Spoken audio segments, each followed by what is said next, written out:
Good morning, ladies and gentlemen. I see some of my fellow colleagues and distinguished guests. I would like to welcome you and thank you for joining us at the opening of our new facility, the new Nanotechnology Innovation Center. Sorry, Center for Nanotechnology Innovation. The name was changed for some unknown reason. My name is Martin. I am a first-year master student, well, completing my first year of masters, under the supervision of Dr. Mack and co-supervised by Professor Neokov. I also believe that you guys don't have a program with you, which is why you have me, so that's good. We have a great show. First off, we have a number of speakers lined up for you, amazing speakers, followed by a tour of our Nanotechnology Innovation Center, all through the department, and there will be students waiting at each point to tell you where your money has gone to. And this will of course be followed by the unveiling of the plaque of our new Center for Nanotechnology Innovation. And you'll all get to see the new instrument, the time of flight secondary ion mass spectrometer. It sounds impressive, and it is. We'll then have, okay, we've got the tour going. There will then be some refreshments served at the back there, if you can see. I'm sure you'll notice as well, and as well as some refreshments down the side. I think there will also be some selected students who have interviews with the people on the side here for the media. And then we will all be heading to the Gavin Riley Postgraduate Village at the top of the monument, for some lunch. Our first speaker this morning, and I must admit, when I was asked to do this, I did not know too much about him, so of course I went online and I did a bit of research to learn as much as I could last night. And while I was looking, I was quite impressed by the number of accolades that he had achieved and accomplished, and the experiences that he has had. But I'm sure all of you know this briefly. He completed his undergraduate studies at Fort Hare with, I believe, cum laude in mathematics at an honors level, which is hellishly impressive, I must say. As well as doing a master's there. He did a brief stint teaching at the University of Zululand, and then did, and correct me if I'm wrong, a PhD at Pennsylvania State University in the USA. He then went on to teach in Cape Town. He's been to teach in Cape Town. And in 2004, he was appointed here as HOD of the mathematics department. And most recently, he has been appointed as the Vice Chancellor of Rhodes University. While I was looking online, I was learning about some of his experiences and some of his life philosophies as well. I even watched a YouTube video, which was great. And after reading about all of this stuff, I can only wait in anticipation for some of the plans he has for Rhodes University. If you'd like to welcome Dr. Sizwe Mabizela.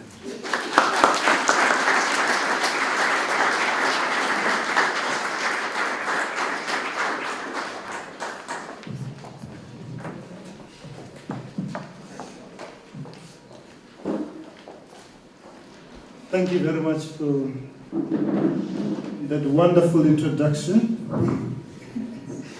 And Honorable Minister Pandor, distinguished guests, ladies and gentlemen, it gives me immense pleasure to welcome you to Rhodes University on this auspicious occasion of the official opening of our Center for Nanotechnology Innovation and the launch of the most advanced nanotechnology equipment, the time of flight secondary ion mass spectrometer, TOF-6.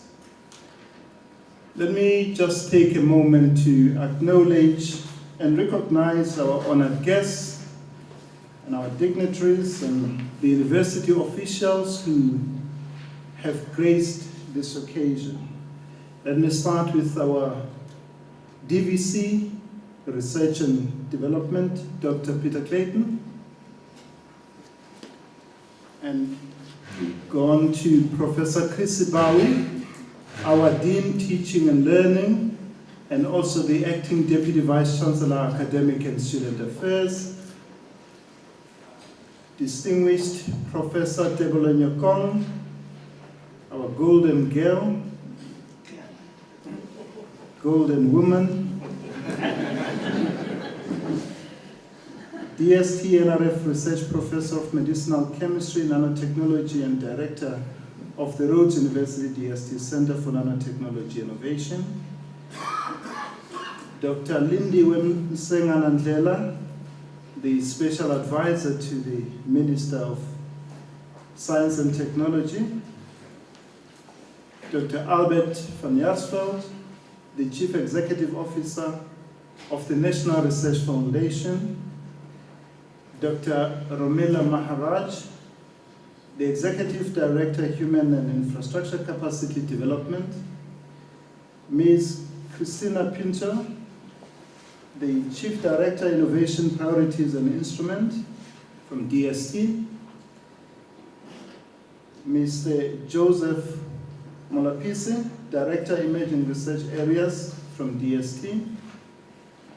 Professor George Wells, our Acting Dean of Science and Technology, Acting Dean of the Faculty of Science. You know, I tend to use the name Science and Technology ever so often because someone repeats it ever so often in my household.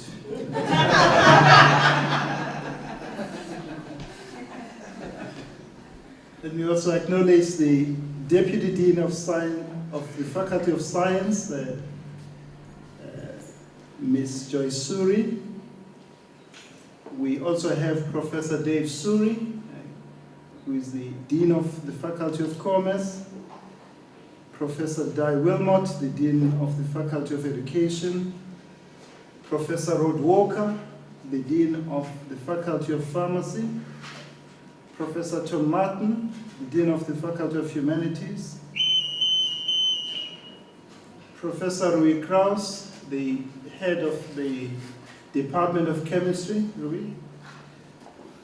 And I must acknowledge with sincere appreciation someone truly special, Sarah Wild. Sarah, can you stand up so they can see?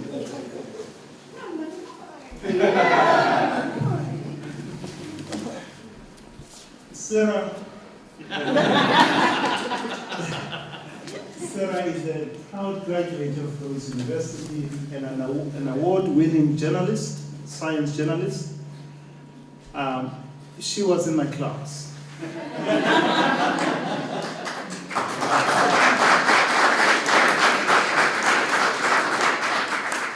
I taught her mathematics.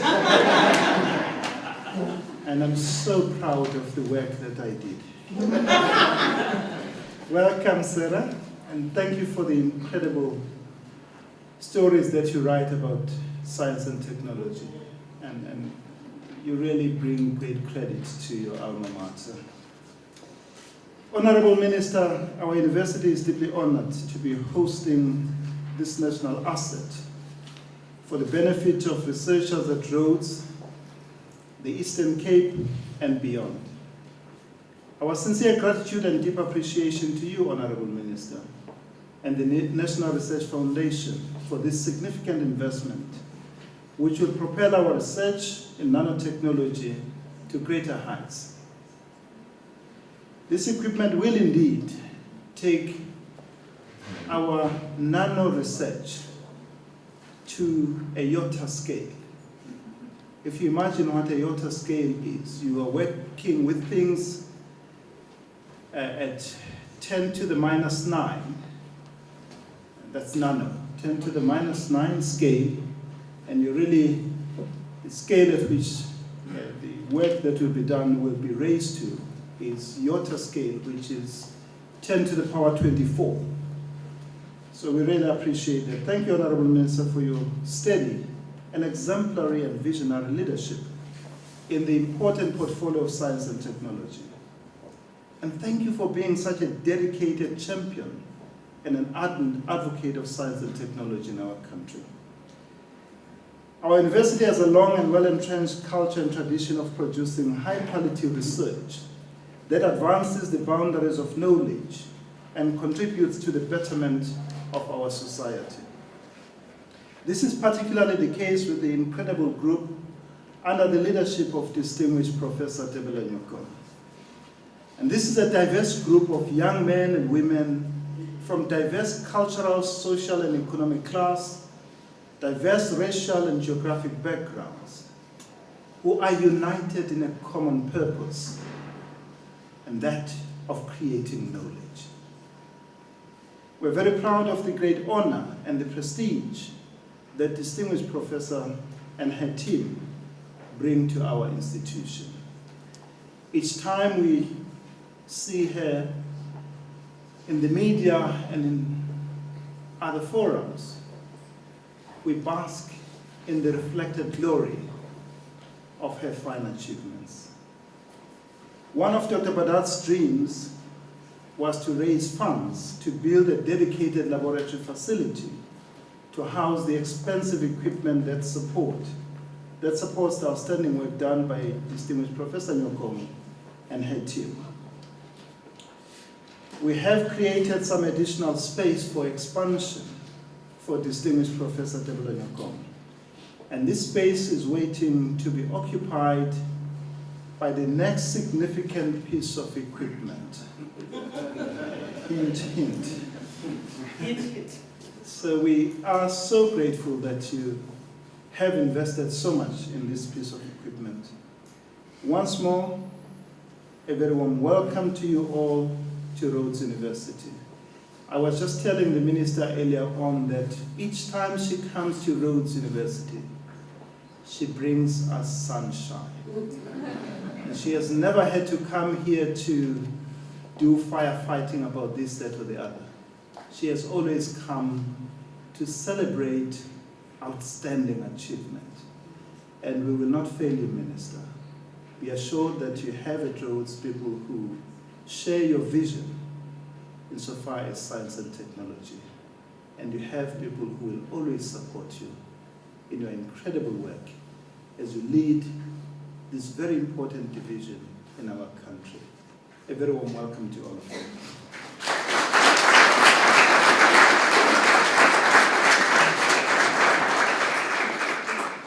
Good morning, everybody.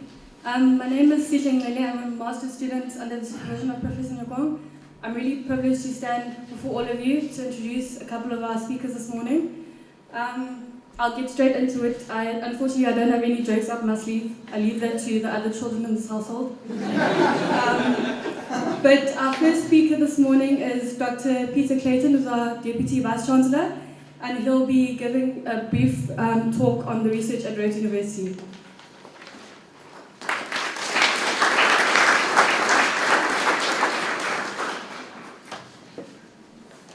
Good morning, everyone, and welcome, Minister, and colleagues, particularly those who've come from far afield, from the DST and RF Mantech, and of course all colleagues from Rhodes University as well. Thank you for turning out for this great celebratory day.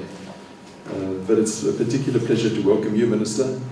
I think everyone knows that you're a highly valued minister and perhaps the most loved cabinet minister that we've got, and this is not just my opinion. I've heard members of the opposition in Parliament inviting this minister to join them in a budget speech, and I think in all the other budget speeches they fight with the ministers. So it's a great privilege to have you here so that we can celebrate this day with you, and so that we can personally thank you for the fine support that we've received from your ministry, from your department, from all of your departments, but we're noting science and technology today, so our warm thanks. Rhodes University is known for its research. We are proud of that. We like to call ourselves a research-led university. We shy away from the term a research university directly, because we are very proud of our teaching and our community engagement too. So at Rhodes University, the term research-led means that the kind of people we choose to do our teaching and our community engagement are scholarly orientated people. Our secret of success as the smallest university in the country, we believe, is that we highly value the scholar-teacher model. those are the people who we have in the classrooms from the first year up, people who engage at the forefront of creating knowledge. We think that this is a really, really important factor in the success of Rhodes University. And so to the importance that we place on community engagement, we believe that that's one of the secrets of our success. And I had to grin, and I think this is probably Mrs. Suri's wheeling and dealing, that all the photographs are going to have in the background. Look at that. And whoever put that up and sneaked that in was very strategic. But I think that is symbolic of the importance that we create, that we place on community engagement at this university, and that so much of our research has that spin-off directly, not even thinking about it in the future. Of course, we look at basic research as well as required research at this university, but engaged research is something that we put a particular emphasis on, and we're proud of that. So with those emphases, we believe that we can make a scholarly contribution and a practical, direct, everyday contribution to the lives of the people around us and to the planet around us. So it's not only that we serve society, we also want to serve the environment and preserve this planet for future generations. That is our mission in creating new knowledge, applying that knowledge, and disseminating that knowledge. Today we are, of course, especially celebrating nanotechnology, but it would be remiss of me in my job profile not to celebrate all of the research that we do at Rhodes, and to point out in front of you, Minister, that there are other areas of excellence at this university as well. We are very, very proud of the other areas of science. Our SKA, of course, is very topical, and Rhodes has played a leading role in getting that project off the ground in South Africa. Our natural and physical sciences are well known. We are famous for many areas in that particular area of the university, as well as in our other faculties, and I want to actually mention them. In our humanities and social sciences, we have many outstanding people who make contributions in pharmacy, in education, particularly in early childhood development, and particularly in mathematics education, which I think is critical to society in South Africa.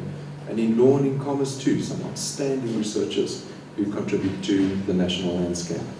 And so there's a broad range of areas in which we believe we are well placed to make pivotal contributions to the creation of knowledge and the relevance of knowledge to South African society and the South African geographic situation.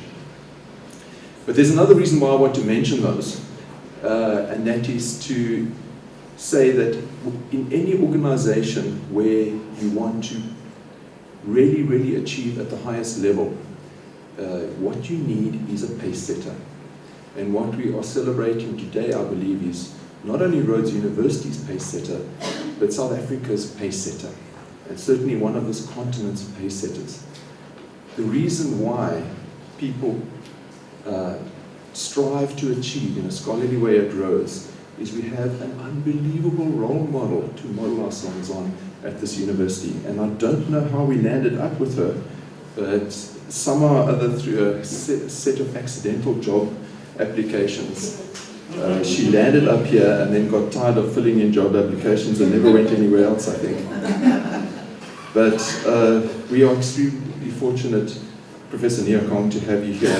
And I think one of I'd like to just talk a little bit about Professor Neokong and the value to research at Rhodes University and South Africa and to this continent of having Professor Neokong here, because she could easily be on a continent somewhere else. She's had lots of offers from places that are much better resourced than us. She could easily be somewhere else, but she has opted to stay here and put her energy into building Rhodes University, this area of the Eastern Cape, one of the poorest areas in the country, South Africa and the continent at large. And I think that's a hugely valuable thing. She's not only a treasure at Rhodes, she's a national and a continental treasure to have here. So many acknowledgements of Professor Neokong have gone before us. Just to remind you of a few, the very big ones, the L'Oreal UNESCO laureate in 2009 for Africa and the Arab states, very high profile. That was the occasion where several people who went through Charles de Gaulle Airport in Paris came back and said, hey, we saw Prof. Neerkong all over Charles de Gaulle Airport, pictures of her. And we thought at the time that we could give our marketing division any amount of money that we liked, and they could never get that kind of profile for the university. She's had recognition from the Pan African Chemistry Network, many different recognitions from UNESCO, being asked to sit on the high panel on science, technology, and innovation for development. She was chosen in 2012 as for an exhibition in Spain as one of the 12 names, 12, that's not many, 12 names to change the world. And very recently, of course, chosen in South Africa as one of the 21 icons in South Africa. So a lot of recognition for a very, very deserving person. Last year, NRF Lifetime Achievement Award as a researcher, and she is, of course, a distinguished professor of Rhodes University. There are only 3 of those distinguished titles that have ever been awarded from Rhodes University. So we're actually even more discerning than the NRF with their Lifetime Achievement Award. And many others besides. So what does it mean to have a researcher of this caliber, to have a center of this caliber at Rhodes University? Well, first of all, it's in the knowledge production. We do research to create knowledge, and we have to admit that that's why we do it. That's the reason why the DST, the NRF, Mintech, and other entities support this particular center. Why? Because there is value in the knowledge being produced, in the application of that knowledge, what it can gain. And what Professor Neerkong and her group around her have achieved in scholarly terms is literally staggering. It is absolutely staggering. We are proud of this university to have one of the highest per capita research outputs in the country. We're amongst the top 3 universities in per capita output. But of course we know that per capita output is not even across every researcher at Rhodes University. It's highly skewed towards some highly productive people. But there's no one more productive than Professor Neerkong. In 1 year alone, she and her group wrote 50, just in case you thought that was 50, scholarly papers. And one of the other things we're very proud of at Rhodes University is the standard. And one of the standard measures that come out in the DHET's ministerial statement every year on research outputs is how many of those research outputs are in internationally accredited journals. And Rhodes University is at the top of universities, 88% of ours. The only other university that reaches that mark is UCT, so I'll mention their name, although they are a much lesser university. But that is a staggering achievement. How many would you guess of Professor Neerkong's 50 papers last year were internationally? Do you think it was 88%? No, it was 100%. 100%. So this is the kind of example that we have. And I mentioned, of course, the example in the classroom. I mentioned, of course, the community engagement. And these are all the things that spin off from the example of Professor Neerkong as well. She exudes passion for science. She does it, she teaches it, she promotes it, she finances it, she applies it, she organizes community engagement activities around it. She is a huge example into every aspect of what the knowledge creation, the application of it, of what we find important. And so having this kind of role model here, this kind of pace setter at Rhodes University is something that lifts the kind of intellectual space for everybody, not just for the chemists, not just for the scientists, for everybody in every part of the university. And that's one of the huge secrets of our success at Rhodes University. And we hope that it continues for many, many decades to come. Today, as well as celebrating the extension to the Rhodes DST Center for Nanotechnology Innovation, we're also celebrating our latest chair to be awarded from the NRF. It will be the 11th Saatchi chair to be awarded to Rhodes University, and we're very proud of that number. And I think it's very fitting that this chair can be announced on this day while we are celebrating the extension of this particular center, because the incumbent of this chair who is Professor Janice Limson, and who's sitting right over there, is a product of this very centre. So this is, I think, one of the most supreme pieces of evidence for capacity development that you could ever put on the table. And in addition to congratulating Professor Limson on the award of this chair, I want to congratulate your supervisor, because you didn't do it in a shabby job. And so we are very, very happy today to celebrate the award of this chair as well. The award of this chair is going to have the particular focus of science engagement around biotechnology innovation. We have one of the top journalism schools at this university, but we didn't put in a proposal around journalism. We put in a proposal that said, let's put a strong and established scientist into place to lead the science engagement, produce the next generation of scientists who are good at speaking to the public and to everybody, in fact, about what they do. And this is the orientation of this particular chair. So congratulations to Professor Janice Limson, but today congratulations to Professor Tibera Neerkom. Thank you all who are here and contribute to what research at Rhodes is. You're making a huge contribution not only to Rhodes, but to South Africa and to the world. Thank you very much.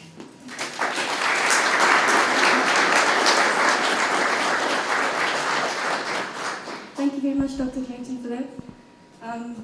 I think for me what's really stuck out in your speech is passion for science, and I think that's one thing that really needs to be instilled in students, because we're the next generation and hopefully we'll be taking over all the big shots. But yeah, thank you very much for that speech. Our next speaker is Dr. Van Jaarsveld, who is the DST NRF, he's going to be talking about the DST NRF equipment funding, and he is the NRF CEO. Thank you.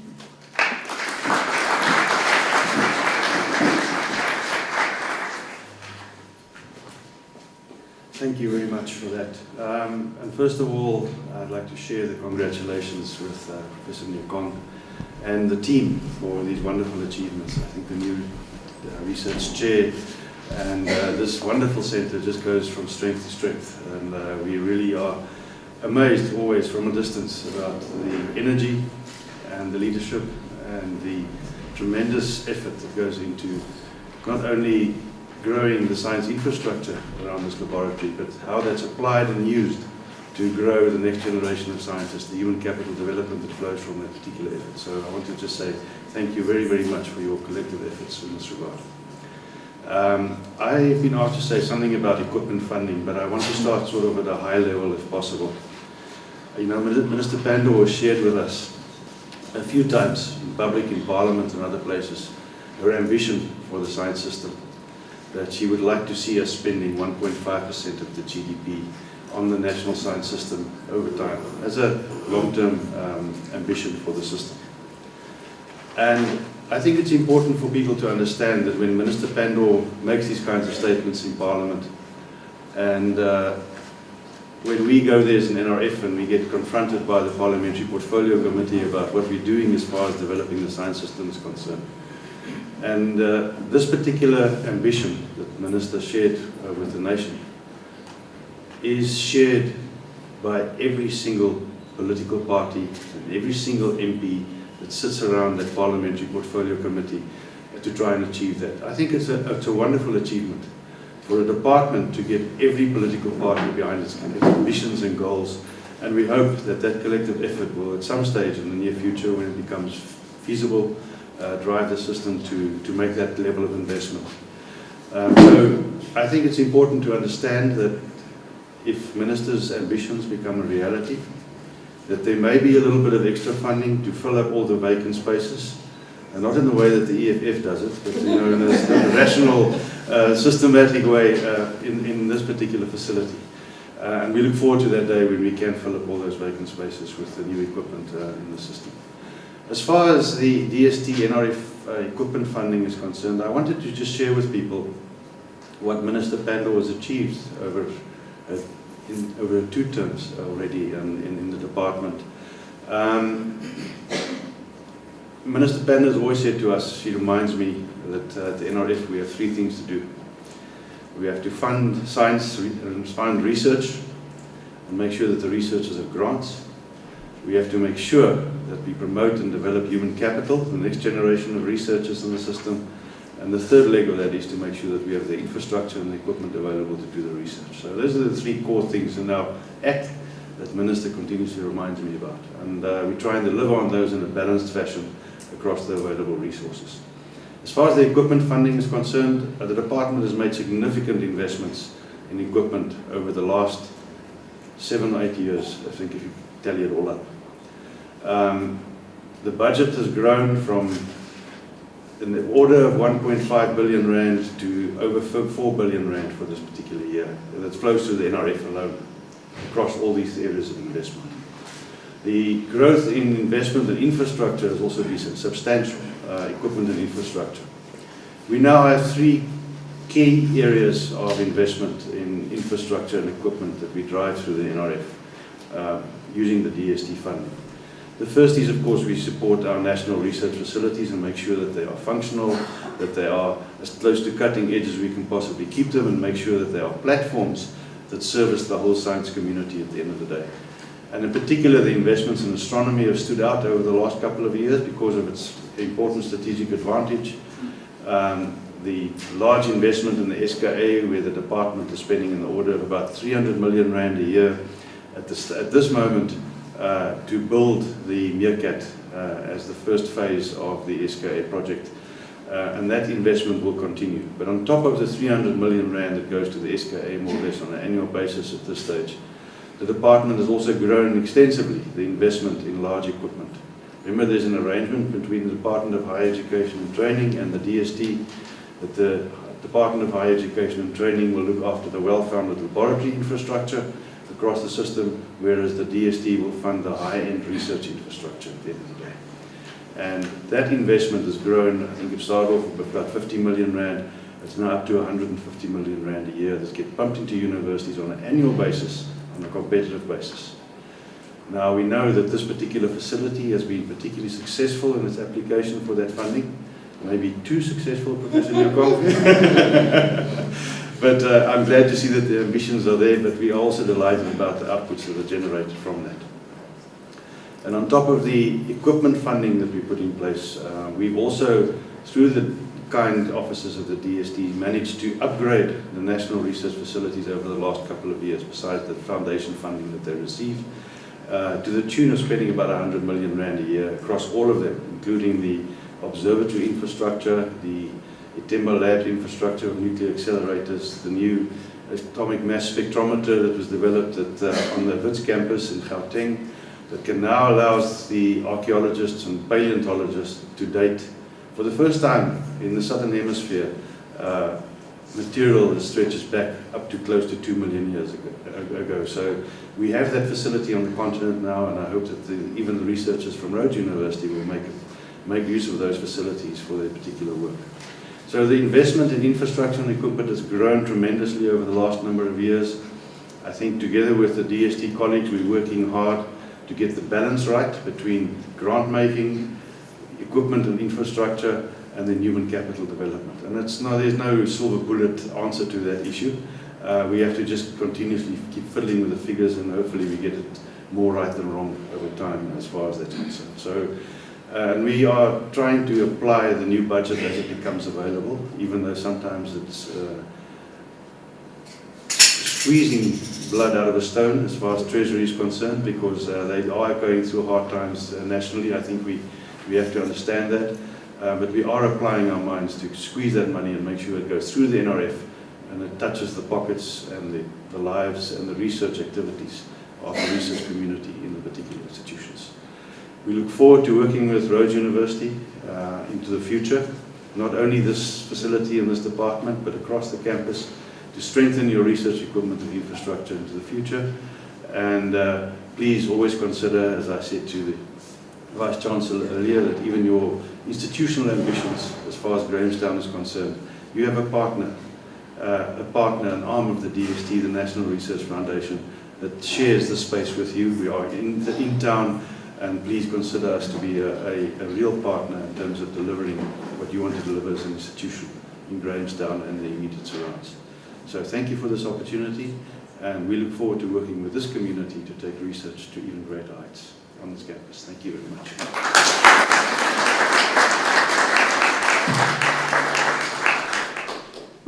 Thank you very much, Dr. Albert van Jaarsveld, for that great and inspiring speech. And yes, the minister was right. We do need funding. We need that money. Greetings, everyone. My name is Kuku Bega, and I'm a master's student under the supervision of Prof. Nyokong and Dr. Mac. I'm from KZN. I am very honored and humbled to be introducing the two powerful people who have played quite a big role, one way or the other, in the development of South Africa scientifically.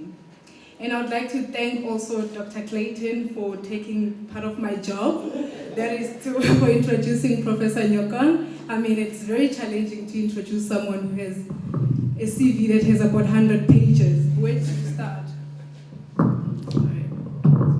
Okay.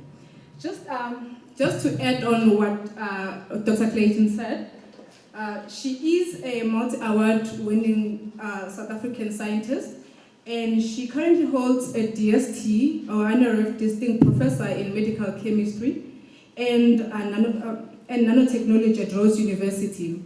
She is also a director of DST, or a Center of Nanotechnology Innovation Center, phecelezi in isiXhosa iziko le-nanotechnology lokwenza izinto ezintsha.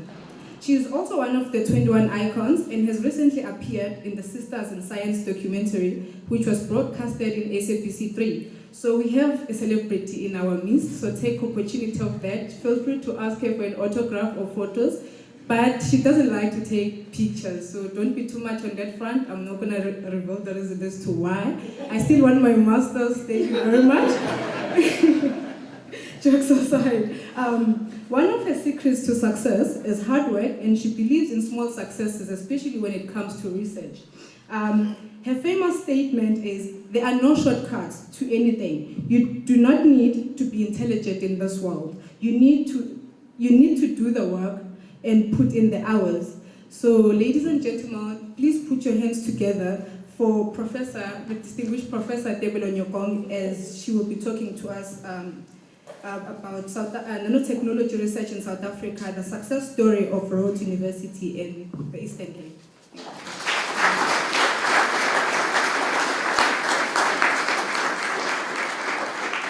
You know, people are welcome to take me a photo if you do Photoshop. You have to remove all the imperfections and leave only the perfections. Honorable Minister, it's really a pleasure to have you here. I'm not very good at protocol. I'm a scientist.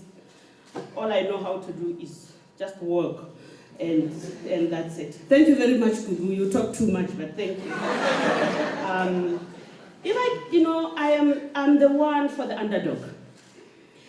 I stayed in the Eastern Cape because the news media will say, oh, it's a poor province, and nothing good ever comes out of it. You know, Rhodes University is too small, nothing good can come out of it. For me, those things are challenges. I am the one for the underdog. This is why I'm here.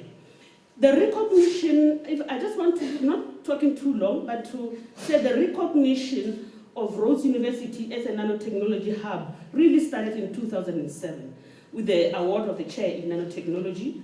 And at the same year, the MinTech, which the nanotechnology had a number of phases. One was the nanotechnology equipment with the NRF, then there were the nanotechnology innovation centers. And the MinTech Center approached us, we had to write proposal. Is MinTech here? I haven't seen them. Okay, we had to write proposal and so on, and we were awarded the MinTech part of the Nanotechnology Innovation Center. What that meant is we trained students here at Rhodes, and then the development of whatever we develop here at Rhodes will be done at MinTech. So it was that type of partnership. It wasn't just partnership with me, it was also partnership with University of Western Cape and University of Johannesburg. But we are the only university that realized that when MinTech say have a physical space for equipment. We believed it, and we actually negotiated very hard with somebody very tall in this building called Professor Walker. Very strict, but you know, I do try to sweet talk him quite often. So we created a space, and for the first 3 years, the MinTech, the whole idea of the nanotechnology strategy was to create machines, equipment. When something is nano, it needs very big equipment, very expensive equipment. And that is what the government has realized we needed. And that's what MinTech did at the beginning for the first 3 years. Of course, money that is not forever. But once you've opened up the spaces for me, I was able then to apply for funding from everywhere. Yes, a lot from the NRF, thank you very much, Nanotechnology Equipment Program, but I'm a little bit disappointed because I think Nanotechnology Equipment Program, before, the university didn't have to put anything. Why did we change that? Anyway, when the MinTech node was formed, I always believed in education for all. I involved University of Limpopo, University of Western Cape, and University of Pretoria, whereby we were offering bursaries for them and they could come and use our facilities here. Why did I start there and not in the Eastern Cape? I just knew people there at that time, but now I mean everybody is involved in the program. And I must also thank Rhodes University. First of all, for negotiating the space and renovating the space, and for Professor Walker to really agree. It was difficult to move such a big organization to get the space. And Rhodes University for creating 2 posts. I will explain in a little while that this center is used by so many people all over the country and all over the world. And Rhodes University created 2 full-time posts to man the equipment. And I'm very grateful for that. We wouldn't be able to succeed without that because, I mean, I just sit in my office. According to one of my students, I sit in my office and do nothing. The new equipment that has arrived makes the Eastern Cape, when you combine with NNMU, the high resolution 10 there, it makes us the hub of nanotechnology. We really are. People can say we are poor, they can say our education is low or whatever, but we will make a difference, slowly. One of the things that I really, really encourage is that students who use the facilities must have hands-on. Because if we are going to develop and start to build our own technology, students must learn how to use technology. And some of the things we put together ourselves. And that is education. We are not always going to rely on the West or someone else. We've got to do it ourselves. So students must have hands-on. And this is a true national facility, Honorable Minister, because Dr. Van Jansel, you have to remember, when you get to UKZN and you are the Vice Chancellor, remember this. Your university uses this facility. And be kind to us. It is used, University of the Northwest, it's used by the whole country. Lately, it's farmers.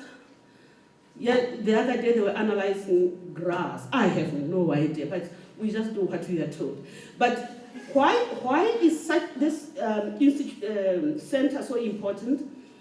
That even international visitors come to use this center. We get people coming from Kuwait, Turkey, China coming to use this center. The reason is, under this one roof, you have so many different high-level techniques.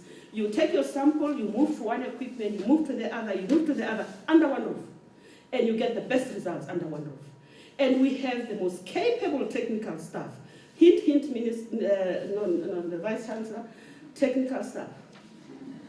We need to keep them going. It's very, very important.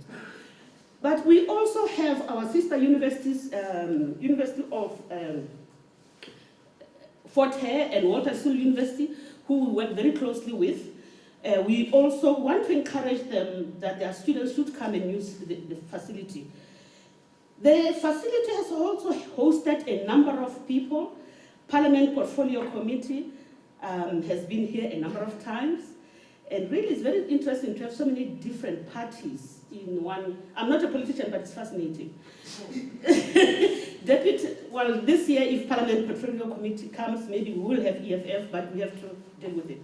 Deputy Minister of Science and Technology has also been here. We get visits from United States universities, vice chancellors, and so on. We have hosted the Swiss and French embassy here.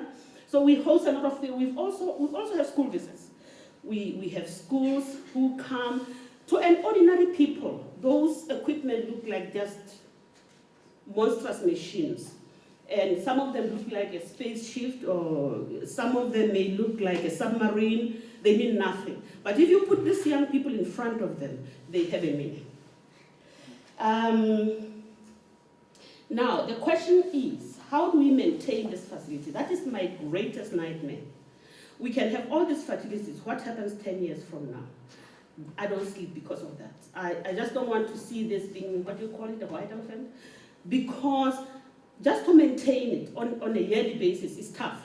But to keep it going, to keep, so that we haven't wasted ministers' time to come here, that 20 years from now this doesn't exist, would be a travesty. So, challenge is to the Vice Chancellor to see what they can do for that. Without talking too much, really, I just need to thank all the people who have helped in getting the students, first of all.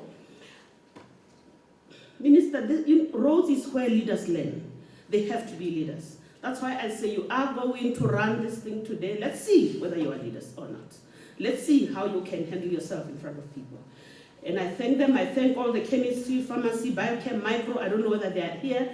And biotech, I invited all graduate students. Left to me alone, we would have been in a field where all students attended. Because I think listening to a minister who is so popular is very important. Again, I want to thank again the Faculty of Pharmacy for really being good sport with good space. I need to thank our technical staff in chemistry, Andre, Francis, and the team. Let me tell you, when this equipment arrived last week Friday, it couldn't go through the doors. The doors had to be put apart. And it was Friday afternoon. And I had all our technical staff, and I think people from maintenance, I don't know what they call themselves, everybody was here to put the door apart and then to put the door together.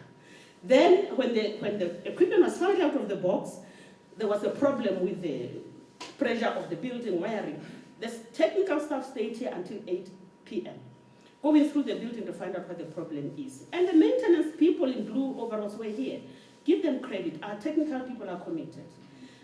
Marketing and communications, I have no style.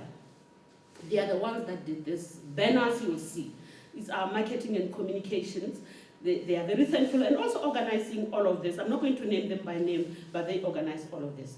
And then Dr. Ian Lange and the team really created such a beautiful space. I have no style. I mean, I just live with everything the way it is. And the cleaners, who have been so helpful. You know, we forget our cleaners. Are you here, cleaners? I did invite you. Where are they? Oh, I did invite them. They were here this morning, make sure that the whole building looks good. And administrative staff of the chemistry department, in particular my personal assistant, Gail, thank you very much. I don't know how you put up with me, Gail. A lot of people don't, but thank you for putting up with me. And I will get away from this stage now. Thank you.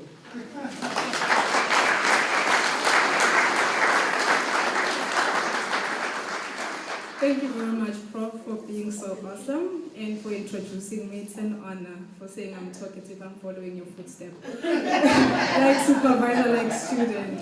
Now the next speaker we're going to have is an honor for me and a privilege to be standing in front of you all and be given such a task to introduce this amazing woman. I'm actually a fan, just had to add that. Dr. Lindiwe said I must take this opportunity and just make the most of it, and that's what I'm going to do. The next speaker has also shown that with hard work and dedication, anything is possible. When I was going through her biography, I was really amazed at what she has achieved. She's really amazing. Just to mention a few briefly, she's currently the Minister of Science and Technology in South Africa. She was the Minister of Home Affairs.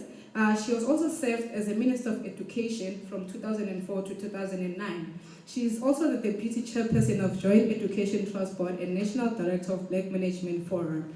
So ladies and gentlemen, please put your hands together for the Honorable Mrs. Naledi Grace Mandisa Pandor. I just had to say all of them as she makes her way to the stage. She's going to be talking to us.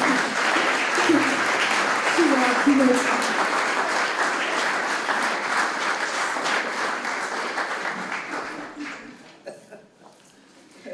lovely to be with young people. Really most encouraging. Thank you very much for that kind introduction, and thanks to all the graduate students who are managing the program. I think you're doing really well. You obviously have a career in front of you, but we want you in science, please. So it's wonderful to be here at the university.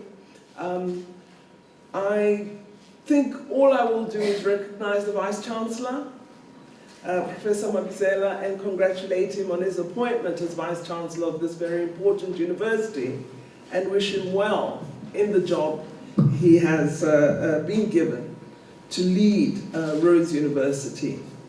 I must alert you, Vice-Chancellor, my grandfather used to come and give lectures here when he was principal of Forte, so don't mess up this university. So we really are, we're with you. And then I associate myself fully with the full list of protocol that the Vice-Chancellor presented to us, and I won't go through it.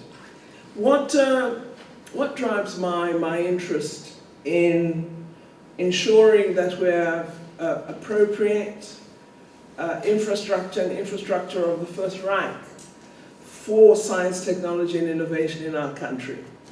Well, it comes out of an experience I had in 2009 when I was appointed, to my surprise, because I was enjoying education, I was appointed Minister of Science and Technology, and I thought, what am I going to do? This is tough. So I decided that what I would begin doing was to meet every senior manager in the Department of Science and Technology headquarters in Pretoria. And I said to them, tell me whatever you'd like to tell me as minister. So of course, you know, the ones who talked a lot, I thought I'm going to get rid of him. And the one who didn't have anything bright to share, I thought, well, I won't meet them again. Then this young senior manager came to tell me about her experience as a postgraduate student in science. And she said, I hope, as Minister of Science and Technology, you are going to address this problem.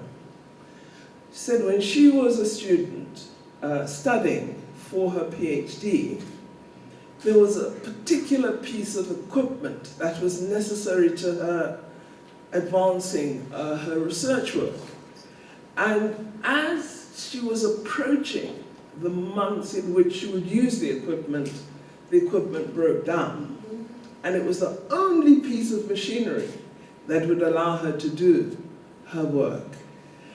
She said that the only place where this particular equipment was repaired was Paris, France. And therefore, it was sent away. For 6 months, she had to sit and twiddle her thumb. And she said, Minister, I hope you're going to change this. And I thought equipment is going to be one of my priorities. So I've met her from time to time, and so far she hasn't been particularly awful to me. She's been very nice. I think I'm doing what she wished.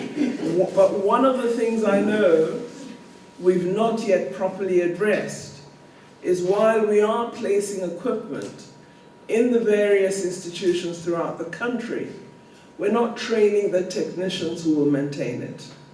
And we would like to get to a point where for each of the laboratories we support, we actually have persons trained within them who are technicians who can maintain the equipment. Because we've discovered that it's not just the postgraduate students who must do their masters and PhDs. It's also those technology-trained individuals who must be in the laboratory maintaining the equipment. And this is a task that I now want to pay even greater attention to, because I wouldn't like, as we have in Cape Town where I live, to have rust on our equipment. We must have people who can take care of it properly and give them the training opportunity to be able to help us to maintain our equipment. But anyway, now that I've finished my ramble, let me say what I wanted to say. I'm really pleased when I observe the field of nanotechnology and the manner in which it has developed very, very well in South Africa. And this progress is more exciting given the fact that we began just a few short years ago to invest in this particular field of science. We published our National Nanotechnology Strategy in 2005, and that was the first step in entrenching this science in our country. Since then, we've been hard at work establishing a series of programs to advance the objectives of our strategy.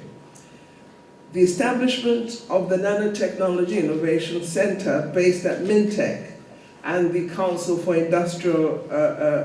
Scientific and Industrial Research are the most significant steps that we took to help advance nanotechnology innovation. These steps were then complemented by programs focusing on expanding the nanoscience and nanotechnology research base. Our strategy has been hailed by the science community as one of the best in the world, given its focus particularly on socio-economic development. So we're not investing in nanoscience because we want people to be doing high-level research with the most complex scientific equipment. We actually are committed to looking at whether nanoscience can play a role in socio-economic development in our country.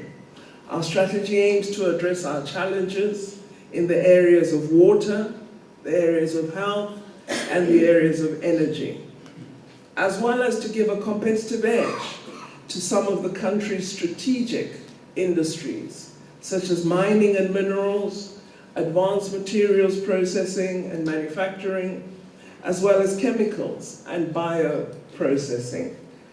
What this means then is, alongside our relationship with universities and science councils that host these programs, we are also hoping that the institutions we support develop relationships with the industries I've referred to. So if you have equipment of this kind and you don't have a relationship with the pharmaceutical industry, we're going to ask you questions. If you have equipment of this kind and you're not developing partnerships with the mining sector, we're going to ask questions. If the automotive sector is not enjoying support or interest from you as it develops more complex motor cars, we'll ask questions. So the link between universities, science councils, and industry is a very important link that I believe must be pursued. Our strategy not only advances our national technology missions that we identified early on in 2002, but also strengthens our integrated industrial focus in government. As you know, we have the IPAP, the Industrial Policy Action Plan, which refers to the sectors in the economy and industry that I have referred to, but we also have the National Development Plan, which devotes quite a significant proportion of its chapters to addressing innovation and technology opportunities for South Africa. So what we are seeing is the work we began many years ago is fitting in very neatly to the way that the government is beginning to think of the future South Africa. We believe that nanotechnology has an extraordinarily important role to play in shaping our future. And so for the young people sitting here, you are shaping our future. And remember that all the time. I always say, I wish I was a young person in South Africa, because I would have the opportunity to create a new world. You are really lucky, because kind of South Africa you're going to build with the skills you acquire from professors such as Professor Nyokong is an incredible South Africa. And what makes you even more fortunate is that it's not just South Africa you're going to contribute to, you're going to contribute to Africa being far far better than it's ever been. What lucky young people you are. I wish I was your age and not aging as I am. I think we can only, at this moment, be proud of what we've accomplished in such a short time. We have produced no less than 170 postgraduate students and published in excess of 1,100 articles in peer-reviewed journals. We have filed more than 20 patents in this area. I am confident that it is only a matter of time before South African developed nanotechnology-enhanced products will enter the commercial market space. We're amongst a few countries to have established a formal nanoscience teaching program. This is a master's program in nanosciences that was founded in 2012 and that had its first cohort of students graduating in this present calendar year. The program was championed by a consortium of 4 universities, the University of the Western Cape, the University of Johannesburg, Free State, and the Nelson Mandela Metropolitan University. It's touted as a model for future institutional collaboration in formal teaching programs. All of this has been made possible by a suite of programs the department initiated for nanotechnology development. The National Nanotechnology Equipment Program, the National Nanotechnology Flagship Program, and the Nanosciences and Nanotechnologies Research Chairs.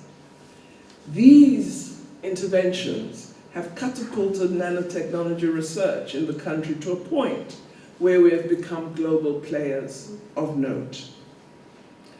Our National Nanotechnology Equipment Program in particular has led to the establishment of world-class nanotechnology research facilities in the country. I'm mentioning all these achievements and milestones so that we become aware of what we're doing. Because, you know, we talk so much of the negative of South Africa and very little of its accomplishments. And I'm on a mission to make South Africans proud of themselves. And so I want us to know what we're doing. Hence I talk about it quite often to the degree that I become boring, but I don't mind. Because I want to change it. So, we have given birth to the Center for High Resolution Transmission Electron Microscopy. And we've established this at the Nelson Mandela Metropolitan University. This center is among the best in the world. The Nanotechnology Equipment Program has also enabled the creation of world-class nanotechnology research centers in our various universities, including this very one that we're at, Rhodes University. You see, when Professor Nyokong very correctly refers to all the different individuals, institutions that come to use the equipment here, the reason that they come here is because it's world-class equipment. They wouldn't come if it were not. Many of our scientists go to CERN in Switzerland because the Hadron Collider is among the best of that character of global infrastructure. Scientists are going to come to Carnarvon in the Northern Cape for this meerkat and the square kilometer array, because that will be global, world-class infrastructure. So we are taking our place in the world and attracting scientists to our shores in order to allow them to do work of the first rank. We are very important players in the science community globally, and we shouldn't neglect to acknowledge that fact. The time-of-flight secondary ion mass spectrometer is one of the powerful equipment requirements critical for nanotechnology research. I like to call it the TOF SIMS.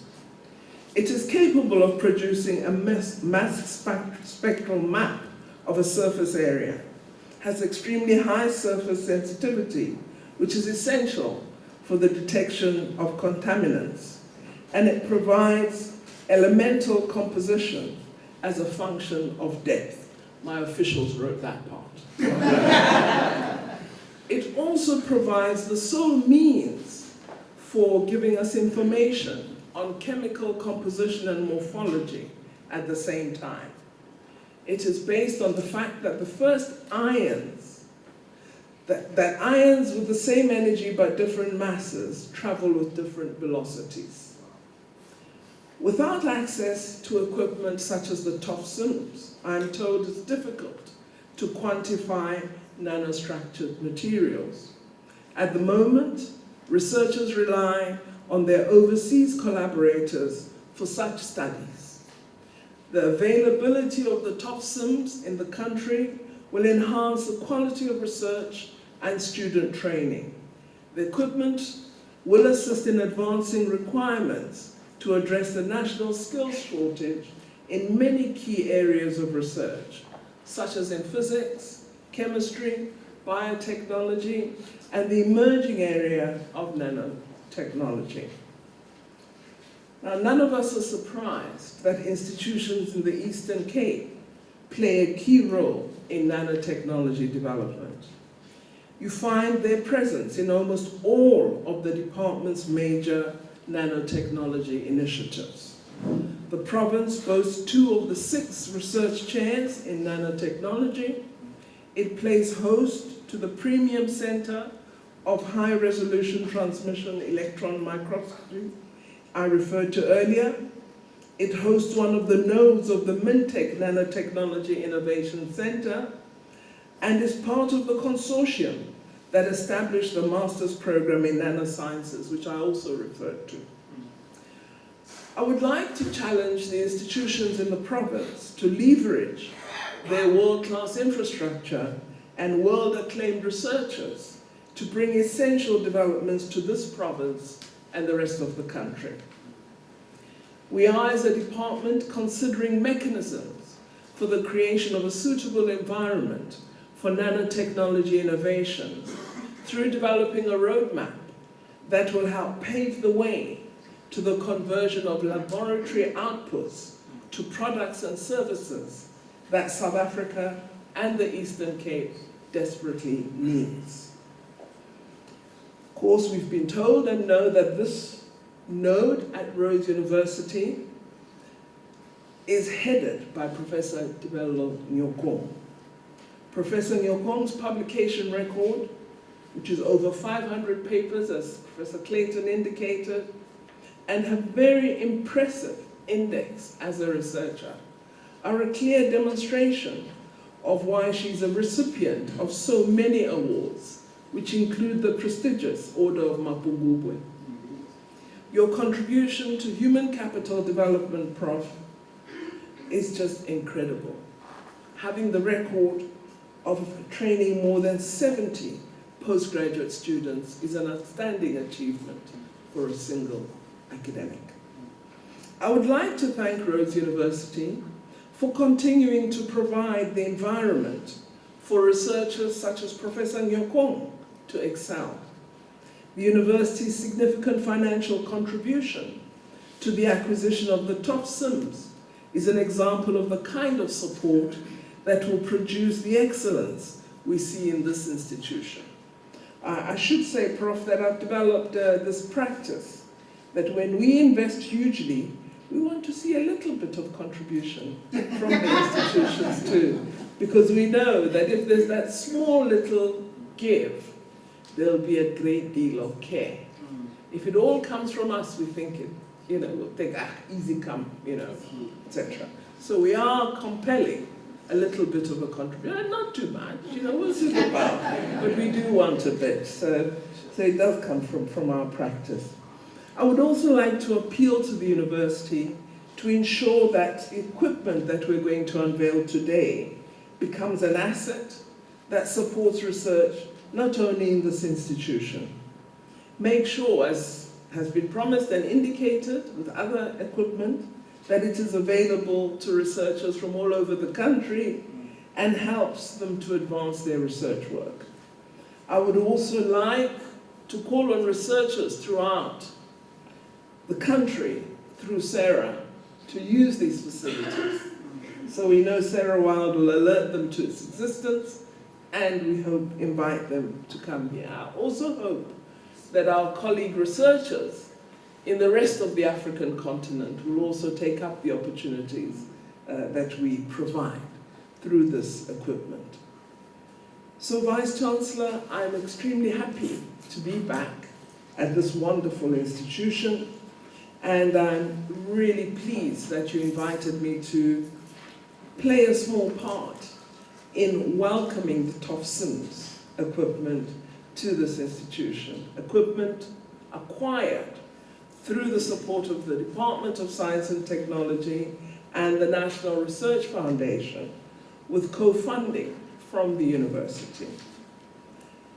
I believe it will provide the necessary environment to advance research in general and nanotechnology in particular, and will support our endeavors in making our country among the first rank in research, development, and innovation. I thank you very much for your attention.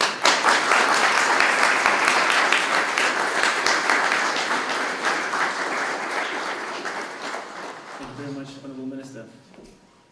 Good morning, everybody. Distinguished guests, Honourable Minister, friends, family. We've come to a very important part of the ceremony, the closing. It's probably generally the best part of any sort of speech giver. We are, however, 30 minutes ahead of time, so when I conclude with my talk, or my thank you, I would like the students to please head up to the instruments for the preparations if you have any. Okay, so first up we had Dr. Mabizela. Thank you so much, Vice Chancellor, for giving us a very good talk. I would like to have you know that you are very lucky, or probably very glad or thankful that I was not under you when I was doing my third year maths degree. I think I would have given you many, many headaches. So that's true. And Dr. Clayton, thank you so much for your inspiring talk and always updating us with the events at Rhodes and how we're doing and standing. It is very refreshing to know that we're doing quite well. As you mentioned that we have a stellar undergraduate program. I myself am a first year product of that program, and I think besides my third year maths degree, I think honestly you have done, all the researchers have done a very, very good job.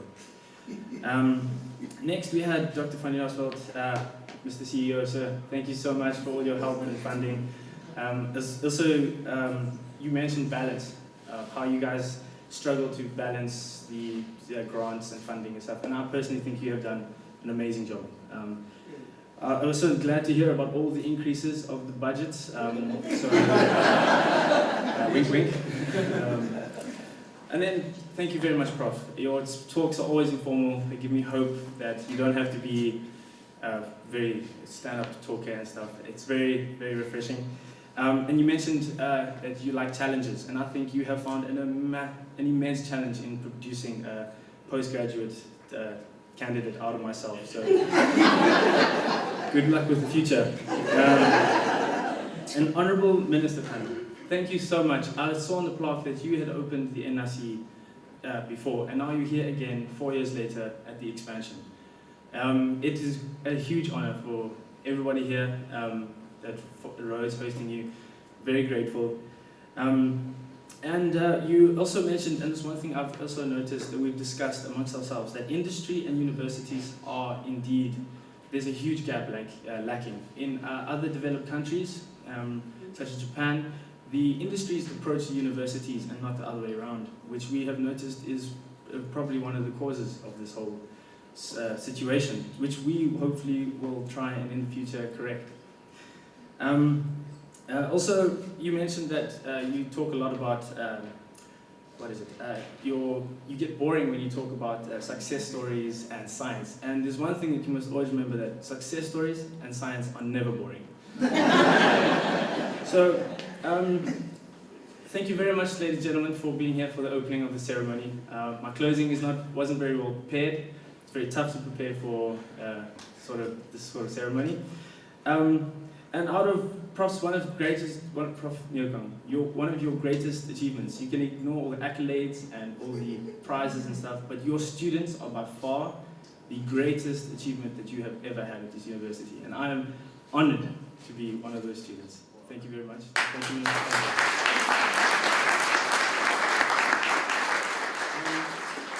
So I'll just give you a recap of the next bit of the itinerary. We are ahead of schedule as mentioned, so we're not sure how it'll work, but the touring will take a bit of time. So right now, the Minister, Honourable Minister, and dignitaries will head through into the INC, not the NIC, and we will do the unveiling. Next, after that, the tour of the INC with the equipment and students will begin. And for those of you who will not be able to partake in the unveiling, there will be refreshments at the back. Feel free to help yourselves. And as it stands on the program, it says 12:30 is the lunch. If everything goes well, that might still be the case. However, we'll take it as it comes. So thank you very much, ladies and gentlemen.